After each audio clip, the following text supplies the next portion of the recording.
اعوذ باللہ من الشیطان الرجیم بسم اللہ الرحمن الرحیم رب اشرح لی صدری ویسر لی امری واحلل عقدۃ من لسانی یفقہوا قولی۔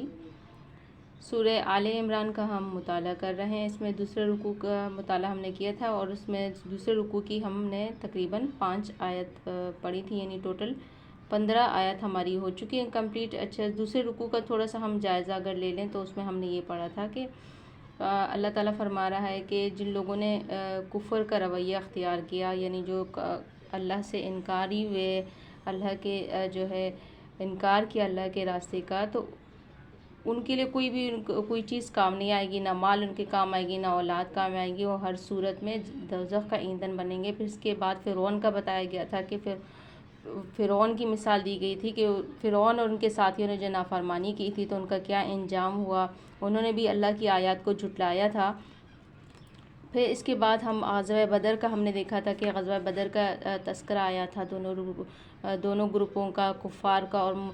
مسلمانوں کا۔ تو ہم نے دیکھا کہ مسلمان کے حالانکہ تعداد میں اور اسلحے کے اعتبار سے دونوں ہر لحاظ سے کم تھے، لیکن پھر بھی قوت ایمانی کی وجہ سے انہوں نے کتنے بڑے گروہ پر غالب آ گئے تھے، اللہ کی مدد آئی تھی ان کے پاس۔ پھر جن کے پاس قوت ایمانی ہوتی ہے، ایمان کی قوت ہوتی ہے، تو اللہ بھی ان لوگوں کی مدد کرتا ہے۔ پھر اس کے بعد ہم نے پڑھا کہ جو لوگ جو ہیں وہ اللہ تعالیٰ فرما رہا ہے کہ دنیا میں جو چیزیں ہیں ان کے لیے ان کو اس طرح بنایا گیا ہے کہ اس میں زیادہ اٹریکشن ہے، جس میں عورتوں کا بتایا گیا تھا، اولاد ہے، سونے چاندی کے ڈھیر ہیں، گھوڑے مویشی وغیرہ ہیں۔ تو یہ صرف ساتھ میں یہ بھی بتا دیا گیا کہ دنیا کی چند روزہ زندگی کا سامان ہے، اصل میں جو بہترین ٹھکانہ ہے وہ اللہ کے پاس ہے۔ ہم نے جیسے سورہ اعلیٰ میں بھی ہم کرتے ہیں قد افلح تزکا، کون کامیاب ہوا، جس نے پاکیزگی اختیار کی۔ یہ ہم اس میں بھی جس کے پاس تقویٰ ہے، پاکیزگی ہے، وہ سیدھے راستے کو، اس کی روشنی کو، اجالے کو پہچان چکا ہے، اپنے راستے کو اور اپنے منزل کا صحیح اس کو تعین ہو چکا ہے، اور وہ اس راستے کی روشنی میں اس کو پتہ ہے کہ مجھے اس روشنی میں اس راستے پہ کس طرح سے چلنا ہے، برائیوں سے بچ کے۔ تو یہ ہے اصل راستہ اور اصل کامیابی یہی ہے۔ پھر اللہ تعالیٰ نے ساتھ میں فرما دیا تھا کہ کامیاب تو وہ لوگ ہیں، اچھی چیز کیا ہے، جو لوگ تقویٰ کی روش اختیار کرتے ہیں، ان کے لیے بہترین باغات ہیں، جنت ہے، اور اس میں بہت ساری چیزیں بتائیں گی کہ وہاں پہ کون کون سے انعامات ہوں گے۔ آج ہم پڑھیں گے اس کے بعد ایک دعا ہے، اور اس میں فرمایا جا رہا ہے اعوذ باللہ من الشیطان الرجیم بسم اللہ الرحمن الرحیم الذین یقولون ربنا اننا آمنا فاغفر لنا ذنوبنا وقنا عذاب النار۔ یعنی الذین جو کہتے ہیں، یقولون یعنی کہتے ہیں، ربنا اے ہمارے رب، اننا بے شک ہم نے، ایمان لے آئے، فاغفر لنا پس معاف کر دے ہمیں، ذنوبنا ہمارے گناہ، وقنا عذاب النار اور ہمیں بچا جہنم کے عذاب سے، آگ کے عذاب سے ہمیں بچا۔ اب یہ دعا ہے، اور اس دعا میں دیکھا جائے تو اس میں فرمایا جا رہا ہے کہ ہم ایمان لے آئے، ایمان لانے کے بعد ہم سے جو گناہ ہوتے ہیں، غلطیاں ہوئی ہیں، تو اس پہ ہمیں معاف فرما۔ یعنی راہ حق میں جو پوری استقامت دکھانے والے ہیں، کسی نقصان یا مصیبت سے وہ نہیں ہارتے، کسی ناکامی سے بھی دل شکستہ نہیں ہوتے، کسی لالچ سے بھی نہیں پھسل پاتے، اور ایسی حالت میں بھی حق کا دامن جو ہے مضبوطی کے ساتھ تھامے رہتے ہیں، جبکہ بظاہر اس کی کامیابی کو کوئی امکان نظر نہیں آتا۔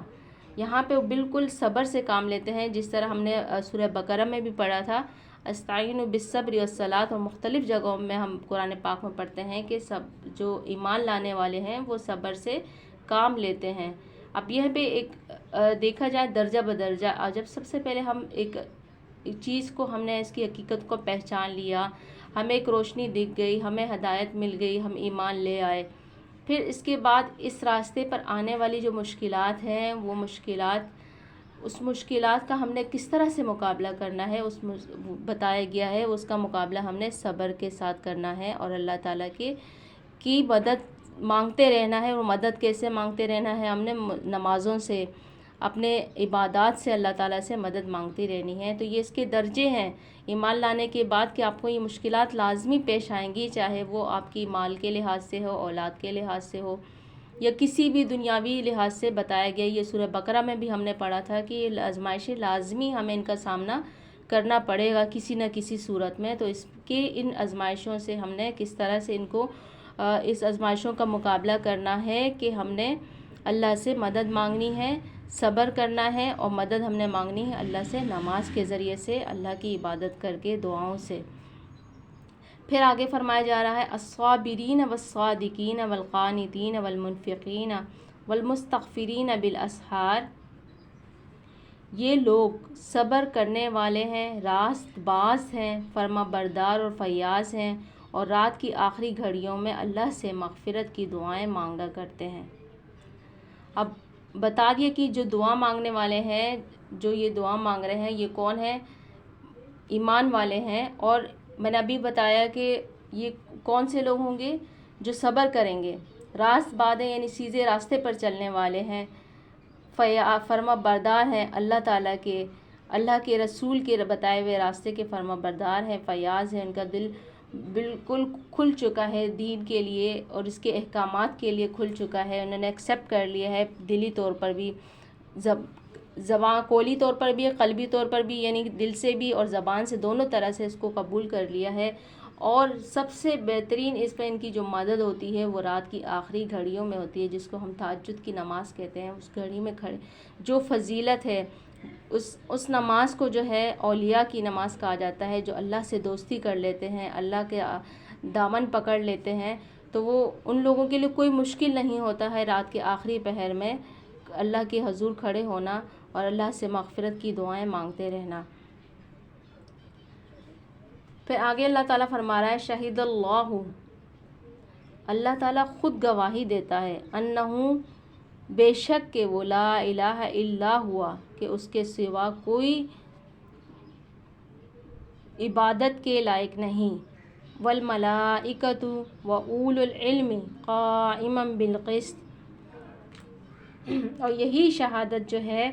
فرشتوں اور سب اہل علم نے بھی دی ہے، وہ انصاف پر قائم ہے. لا الہ الا هو العزیز الحکیم. اس زبردست حکیم کے سوا کوئی بھی خدا نہیں ہے، وہ زبردست حکمت والا ہے. اب یہاں پہ اللہ تعالیٰ خود اس چیز کی گواہی دے رہے ہیں، شہادت دے رہے ہیں کہ اللہ کے سوا کوئی عبادت کے لائق نہیں. عبادت کرنی ہے جو جس طرح کی بھی کرنا ہے وہ صرف اللہ تعالیٰ کی کرنی ہے. اور عبادت صرف یہ نہیں ہے کہ ہم نے صرف نماز، روزہ، یہ جو بنیادی ہمارے پاس تعلیمات ہیں دین کی، ان پہ قائم رہنا ہے، بلکہ جو ہے ہمیں زندگی کے ہر معاملے میں، کسی بھی قسم کا معاملہ ہو، اس میں ہم نے اللہ تعالیٰ کی دی ہوئی تعلیمات کے مطابق ان کے نبرد ازما ہونا ہے، ان معاملات کو ہینڈل کرنا ہے، ٹیکل کرنا ہے. اب یہاں پہ جو ہے جو ہم نے پہلے اس میں دعا پڑھی، یہ دعا جو ہے ہمیں ہر وقت مانگنی ہے. اور رات کو اب یہاں پہ یہ بھی کہا جا رہا تھا کہ رات میں جو آخری گھڑیوں میں اٹھتے ہیں، اللہ سے مغفرت کی دعائیں کرتے ہیں. ہم اگر اپنا جائزہ لیں تو ہم رات کی گھڑیوں میں کس لیے اٹھتے ہیں؟ زیادہ تر ہمارے جو مسئلے مسائل ہوتے ہیں، دنیا کا کوئی مسئلہ پیش آتا ہے، رشتے کا، معاش کا، گھر میں کوئی پریشانی ہوتی ہے، لیکن اس کے لیے تو ہم کھڑے ہو جاتے ہیں کہ ہمیں پریشانی ہوتی ہے تو ہمیں اللہ یاد آتا ہے. لیکن اصل میں یہاں پہ کیا فرمایا جا رہا ہے کہ اللہ کی سے مغفرت کی دعائیں مانگنے کے لیے جو ہے کھڑے ہونا ہے میں رات کی آخری گھڑیوں میں. پھر اس میں اگلی آیت میں ہم نے جو پڑھا کہ اللہ تعالیٰ نے خود اس بات کی شہادت دی ہے کہ اللہ کے سوا کوئی بھی عبادت کے لائق نہیں. اور یہ گواہی نہ صرف اللہ تعالیٰ نے دی ہے، یہی گواہی جو ہے فرشتے بھی دے رہے ہیں، جتنے بھی اہل علم ہیں سب کے سب یہ گواہی دے رہے ہیں کہ وہ انصاف پر قائم ہے۔ اب آگے فرمایا جا رہا ہے کہ دین کے بارے میں کہ دین کون سا ہے، لیکن اس سے پہلے تھوڑا سا ہم اس انصاف کو جو ہے ڈسکس کر لیں کہ انصاف کا نظام کیا ہے۔ عدل کا نظام ہے، قائمم بالقسط، مطلب عدل کا نظام ہے، انصاف کا نظام ہے۔ ہم قرآن پاک میں مختلف جگہوں میں ہم اس کے بارے میں پڑھیں گے کہ انصاف کا جو نظام ہے اس کے بغیر کوئی بھی معاشرہ نہیں چل سکتا، نہیں سروائیو کر سکتا، نہیں پنپ سکتا۔ ظلم پر تو معاشرہ قائم رہ سکتا ہے، لیکن ناانصافی پر جو ہے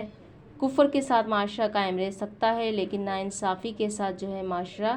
قائم نہیں رہ سکتا۔ اس لیے یہاں پہ بھی فرمایا گیا ہے کہ اللہ تعالیٰ خود بھی انصاف پر قائم ہے اور وہ چاہتا ہے کہ دنیا کا جو نظام ہے وہ بھی انصاف پر قائم رہے۔ آگے فرمایا جا رہا ہے ان الدین عند اللہ الاسلام، بے شک دین اللہ کے نزدیک صرف اسلام ہے۔ اب دین ہمارے پاس دو چیزوں کا ہم نے کلیئر کرنا ہے، ایک دین ہوتا ہے اور ایک ہوتا ہے مذہب۔ اسلام صرف مذہب نہیں ہے، اسلام دراصل دین ہے۔ دین کیا ہے؟ ایک راستہ ہے، پاتھ ہے جس پہ ہم نے چلنا ہے۔ اب یہاں پہ جو ہے اللہ تعالیٰ فرما رہے ہیں کہ اللہ کے نزدیک دین صرف اسلام ہے، یعنی اللہ کے نزدیک انسان کے لیے صرف ایک ہی نظام زندگی اور ایک ہی طریقہ حیات صحیح و درست ہے، اور وہ یہ ہے کہ انسان اللہ کو اپنا مالک و معبود تسلیم کرے اور اس کی بندگی و غلامی میں اپنے آپ کو بالکل سپرد کر دے اپنے آپ کو اللہ کے، اور اس کی بندگی بجا لانے کا طریقہ اپنے سے کچھ بھی نہ ایجاد کرے، بلکہ اس نے اپنے پیغمبروں کے ذریعے سے جو ہدایت بھیجی ہے ہر کمی بیشی کے بغیر صرف اسی کی پیروی کرے۔ یعنی کوئی ہمیں کمی بیشی نہیں کرنی۔ اللہ تعالیٰ نے دین اسلام کو مکمل کر دیا۔ سورہ بقرہ میں ہم نے مطالعہ کیا تھا ادخلوا فی السلم کافہ، دین میں مکمل کے مکمل داخل ہو جاؤ۔ یعنی ہمیں کوئی اس میں کمی بیشی نہیں کرنی کہ کوئی چیز ہمیں پسند آ رہی ہے تو اس کو اپنا لیا، دین کا کوئی حکم پسند آ رہا ہے تو اس کو اپنا لیا، اس پہ عمل کر لیا، اور جو مشکل لگ رہا ہے، جو سمجھ میں نہیں آ رہا اس کو چھوڑ دیا۔ تو ہمیں اس میں کوئی کمی بیشی نہیں کرنی، پورے کے پورے دین کی پیروی کرنی ہے۔ اسی طرز فکر و عمل کا نام جو ہے اسلام ہے، اور یہ بات سراسر بجا ہے کہ کائنات کا خالق و مالک اپنی مخلوق کے لیے اپنی رعیت کے لیے اس اسلام کے سوا کسی دوسرے طرز عمل کو جائز تسلیم نہ کرے۔ آدمی اپنی حماقت سے اپنے آپ کو دوریت سے لے کر شرک و بت پرستی تک ہر نظریے، ہر مسلک کی پیروی کا جائز حقدار سمجھ سکتا ہے، مگر اللہ تعالیٰ کے نزدیک تو یہ سراسر ایک بغاوت ہے۔ اب آگے فرمایا جا رہا ہے وَمَا اخْتَلَفَ الَّذِينَ أُوتُوا الْكِتَابَ إِلَّا مِن بَعْدِ مَا جَاءَهُمُ الْعِلْمُ بَغْيًا بَيْنَهُمْ وَمَن يَكْفُرْ بِآيَاتِ اللَّهِ فَإِنَّ اللَّهَ سَرِيعُ الْحِسَابِ۔ اس دین سے ہٹ کر جو مختلف طریقے ان لوگوں نے اختیار کیے جنہیں کتاب دی گئی تھی، ان کے اس طرز عمل کی کوئی وجہ اس کے سوا نہ تھی کہ انہوں نے علم آ جانے کے بعد آپس میں ایک دوسرے پر زیادتی کرنے کے لیے ایسا کیا، اور جو کوئی اللہ کے احکام و ہدایات کی اطاعت سے انکار کر دے، اللہ کو اس سے حساب لیتے کچھ دیر نہیں لگتی۔ اب یہاں پہ فرمایا جا رہا ہے یہ دین لوگوں کو دے دیا، اللہ تعالیٰ نے سب کو ایک راستہ دکھا دیا، پھر انسان کو اختیار دیا کہ وہ کس راستے کو اپناتا ہے، سچائی کے راستے کو یا باطل جو راستہ ہے، غلط راستہ ہے، اور دونوں کا انجام بھی بتا دیا کہ کیا انجام ہے۔ تو لیکن کیا کچھ لوگ ہوتے ہیں جو اپنی انا، ہم دیکھتے ہیں سورہ بقرہ میں بھی ہم نے پڑھا کہ ابو جہل کو دیکھ لیں، دوسرے بڑے بڑے اس کو دیکھیں، ان کے پاس بہت علم تھا، وہ اپنے علم کی وجہ سے مشہور تھے، لیکن وہ صرف اسلام کو کیوں قبول نہیں کر رہے تھے؟ ان کے اندر غرور تھا، انا تھی ان کے اندر، وہ اسلام کی دعوت کو قبول نہیں کر رہے تھے۔ ہدایت ان کو بھی مطلب یہ حقیقت کا ان کو پتہ چل چکا تھا کہ کیا حقیقت ہے کیا نہیں، لیکن صرف اپنی انا کی وجہ سے وہ صحیح راستے پر نہیں آ رہے تھے۔ تو یہاں پہ بھی فرمایا جا رہا ہے کہ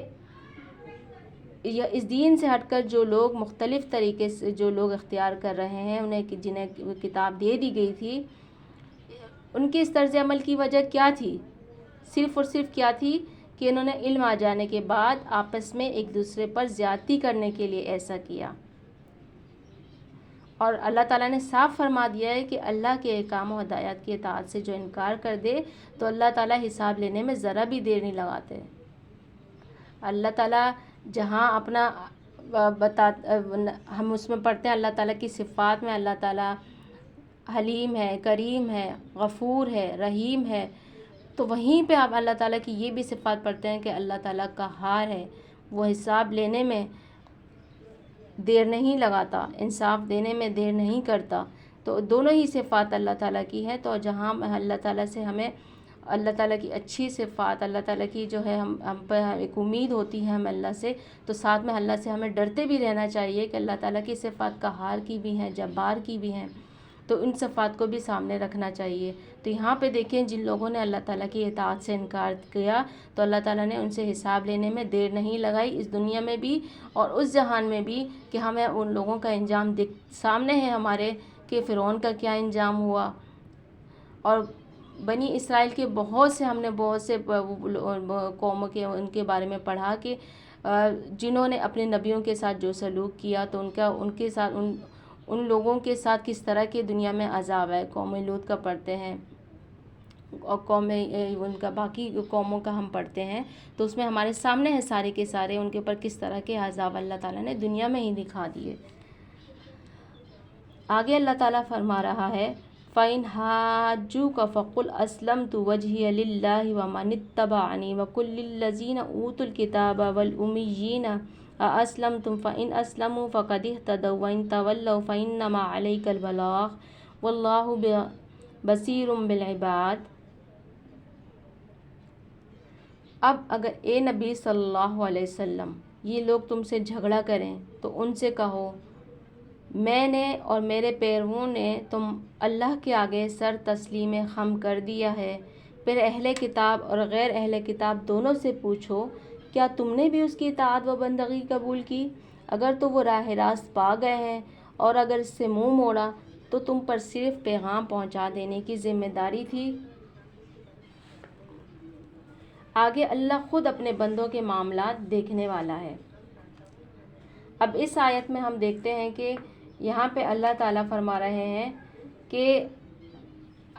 پہلے تو یہ فرما دیا گیا کہ اللہ کے نزدیک صرف دین کیا ہے؟ اسلام ہے۔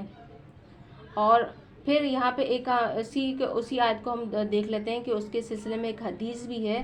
کہ حضرت ابو ہریرہ رضی اللہ تعالیٰ عنہ جو ہے فرماتے ہیں کہ ایک شخص نے پوچھا نبی صلی اللہ علیہ وسلم سے کہ اسلام کیا ہے؟ تو آپ صلی اللہ علیہ وسلم نے فرمایا کہ کسی کو خدا کا شریک نہ بنانا، نماز قائم کرنا، مال کو اللہ کی راہ میں خرچ کرنا اور رمضان کے روزے رکھنا، یہ دراصل اسلام ہے۔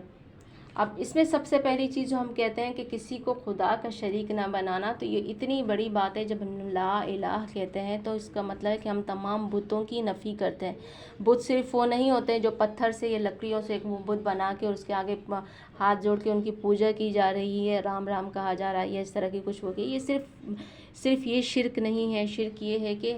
جن چیزوں سے اللہ نے منع کر دیا ہے، قرآن نے اس کی نفی کر دی ہے، منع کر دیا ہے، تو ان چیزوں کو ہم نے بھی ان سے منع ہو جانا ہے، ان چیزوں کو اختیار نہیں کرنا ہے۔ تو یہی دراصل ہم لا الہ الا اللہ، لا الہ کے معنی ہیں۔ لا الہ کا اصل مطلب ہی یہی ہے کہ ہم نے تمام بتوں کی نفی کرنی ہے، تمام ان چیزوں کی نفی کرنی ہے، انکار کرنا ہے جن سے اللہ نے منع فرمایا ہے، جو ہم اپنے روزمرہ کی زندگی میں دیکھتے ہیں کہ جو معاملات ہمارے ساتھ پیش آتے ہیں تو ان معاملات میں ہمارے پاس دو طرح کے راستے ہوتے ہیں۔ ایک تو وہ راستہ ہوتا ہے جو بہت ہی آسان اور شارٹ کٹ سا ہمیں لگتا ہے کہ جس میں ہم آسانی کا راستہ دیکھتے ہیں، لیکن اس میں ہم یہ بھی ساتھ میں دیکھ رہے ہوتے ہیں کہ یہ راستہ اللہ تعالیٰ کا ناپسندیدہ راستہ ہے، اللہ تعالیٰ نے اس راستے کو پسند نہیں فرمایا ہے۔ یعنی ایک چیز ہوتی ہے کہ آپ ایک عہدے کے لیے کوشش کرتے ہیں، ایک سیٹ کے لیے کوشش کر رہے ہیں، اور جس طرح کا سسٹم یہاں پہ رائج ہے اس میں آسان طریقہ یہ لگتا ہے کہ رشوت دے دی، سفارش کر دی، ایک شارٹ کٹ کا طریقہ ہے۔ تو اب رشوت دینا اور سفارش کے ذریعے سے اس سیٹ تک پہنچنا تو بڑی آسان بات لگتی ہے، لیکن اس چیز کو اللہ تعالیٰ نے منع فرمایا ہے۔ اللہ تعالیٰ نے اس کی سختی سے کہ رشوت دینے والا اور لینے والا دونوں ہی جہنم میں، ہر لحاظ سے اس کو منع فرما دیا ہے۔ لیکن اس کا جو دوسرا راستہ تھوڑا سا مشکل لگتا ہے، لیکن اللہ تعالیٰ کا پسندیدہ راستہ وہی ہے کہ محنت کریں اور اپنے آپ کو اس اہل بنائیں کہ اس سیٹ کے قابل ہو جائیں۔ اس کے لیے ہماری جس راستے میں کوشش ہوگی، جس کی چیز کے لیے ہم کوشش کریں گے، اور ساتھ میں صبر کا دامن ہاتھ سے نہیں چھوڑیں گے، اور اللہ تعالیٰ سے اٹھ کے راتوں میں اللہ تعالیٰ سے مدد مانگیں گے، اپنے معافی کا اللہ سے معاملہ کریں گے، تو اللہ تعالیٰ لازمی جس راستے کے لیے ہم کوشش کرتے ہیں تو اللہ تعالیٰ وہ راستہ پھر ہمارے لیے آسان بنا دیتا ہے۔ یہاں پہ جو ہے ہمارا ایک رکوع کمپلیٹ ہو رہا ہے، اور یہاں پہ ایک اہم بات ہمارے پاس یہ بھی آ رہی ہے کہ اللہ یہاں پہ نبی صلی اللہ علیہ وسلم سے جو ہے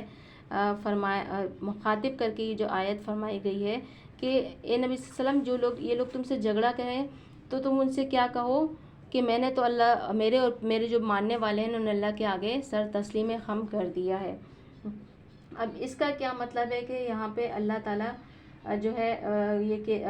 نبی صلی اللہ علیہ وسلم کا اللہ تعالیٰ خود ان کو الفاظ سکھا رہے ہیں کہ تم ان کو یہ الفاظ بولو کہ ہم نے جو ہے اللہ تعالیٰ کے آگے سر تسلیم خم کر دیا ہے، کہ اس کا مطلب یہ ہے کہ ہم نے اللہ کے سامنے جو ہے